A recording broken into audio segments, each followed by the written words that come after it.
आप सबों को मेरा प्रणाम। मैं उदय भारती। हिसुआ में 14 उम्मीदवार, लेकिन एक भी ठोस मुद्दा नहीं। 14 उम्मीदवारी और मुद्दे शून्य, केवल एक दूसरे की बुराई पर जोर। पार्टी के मैनिफेस्टो के अलावा उम्मीदवार नहीं कर रहे स्थानीय समस्याओं पर कोई वायदा। स्थानीय जनहित पर फोकस नहीं है हिसुआ के उम्मीदवार। जनता ने रखी कई स्थानीय मुद्दों पर अपनी बात। विधानसभा चुनाव में हिसुआ में इस बार 14 उम्मीदवार हैं, लेकिन स्थानीय मुद्दा शून्य है। स्थानीय मुद्दे पर उम्मीदवार फोकस नहीं हैं। जिनकी उम्मीदवारी पार्टी से है, वे पार्टी के मैनिफेस्टो को लेकर ही चुनाव मैदान में हैं। स्थानीय मुद्दों की बात वे जनता से नहीं करते। जनता के द्वारा मुद्दों को उठाने पर भी वे केवल पूर्व के चुनाव की तरह आश्वासन और भरोसा दे रहे हैं। आम लोगों ने बताया कि विधानसभा में कई स्थानीय मुद्दे कई दशक से उठ रहे हैं, लेकिन इस पर ठोस बात करने को कोई उम्मीदवार तैयार नहीं है।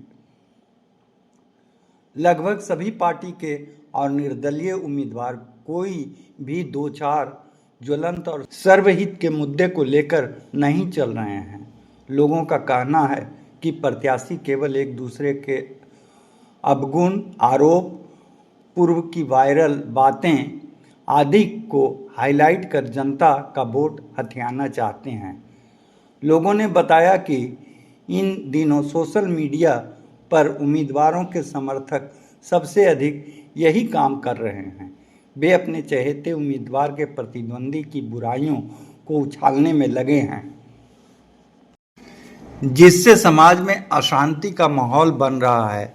लोगों में प्रेम सद्भाव की जगह एक दूसरे के प्रति नफरत और बदले का आक्रोश बढ़ रहा है। जनता का सुझाव है कि इस लोकतंत्र के महापर्व में सभी को भेदभाव भूलकर केवल अच्छे छवि के और बेहतर करने वाले प्रत्याशी को चुनने की जरूरत है। स्थानीय स्तर पर विधानसभा के कई ज्वलंत और जरूरी मुद्दे हैं, लेकिन उम्मीदवार उसे गौन कर केवल विकास की बात करते हैं। कई लोगों ने खुलकर कहा कि आप स्थानीय विकास को रोक दें, लेकिन जो सर्वहित और ज़रूरत के मुद्दे हैं उसे करें या विधायक बनने के बाद उसको तवज्जो दें। कई ऐसे मुद्दे हैं जिन पर कारगर काम नहीं हुआ और जनता लगातार इसे उठा रही है। आइए बानगी के तौर पर एक दो जनता की बात सुनते हैं। विधानसभा आज भी अपना बुनियादी समस्याओं से जूझ रहा है। यहाँ विगत 20-25 वर्षों से हम लोग जो खेल का मैदान का डिमांड कर रहे हैं, आज भी नहीं बन पाया।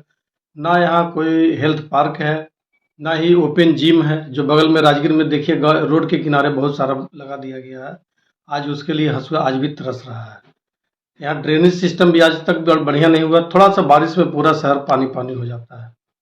तो मैं यही आशा करता हूं कि जो भी विधायक इस बार बने, जिनकी भी सरकार बने, वो स्थानीय मुद्दा को, स्थानीय समस्या का समाधान जरूर करें, अवश्य करें। ऐसे तो इस विधानसभा चुनाव के मुख्य मुद्दे पलायन, बेरोजगारी, कानून व्यवस्था की चरमराती स्थिति, महंगाई है ही। साथ ही यहाँ के कुछ स्थानीय मुद्दे भी हैं जिस पर नवादा जिला के साथ साथ ही हिसुआ के उम्मीदवारों को जोड़ देना चाहिए।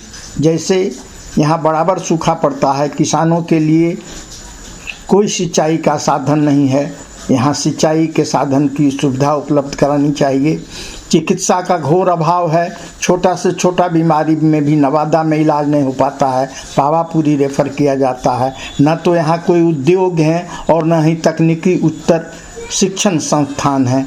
अगर ये सब इस चुनाव के मुद्दे हों तो सचमुच इस इलाके का कल्याण हो जाएगा। चुनाव में हिसुआ विधानसभा में जो स्थानीय उम्मीदवार हैं, उनका स्थानीय मुद्दों पर, प्रमुख मुद्दों पर कोई विशेष ध्यान नहीं है। मगध विश्वविद्यालय के कुलपति द्वारा टीएस कॉलेज हिसुआ में मगध विश्वविद्यालय की एक शाखा की स्थापना का और यहाँ स्नातकोत्तर की पढ़ाई की घोषणा की गई थी, लेकिन यह किसी भी उम्मीदवार के द्वारा इस पर पहल नहीं किया जा रहा है। विद्यार्थियों के हित में ये जरूरी है। यहाँ किसानों को न समय पर खाद मिल रहा है, न बीज मिल रहा है, न उचित सिंचाई की उचित सुविधा है। तो सिंचाई भी किसान भी इन सबों के कारण उपेक्षित हैं, इस पर भी किसी का ध्यान नहीं है। हिसुआ अनुमंडल बनाने की पूर्ण क्षमता रखता है, सारी शर्तें पूरा करता है, लेकिन हिसुआ का अनुमंडल बनाने का भी कोई ये नहीं है। और मजदूरों को पलायन रोकने के लिए यहाँ रोजगार की व्यवस्था का भी कोई विशेष मुद्दा इन लोगों के चुनाव घोषणा पत्र में नहीं है।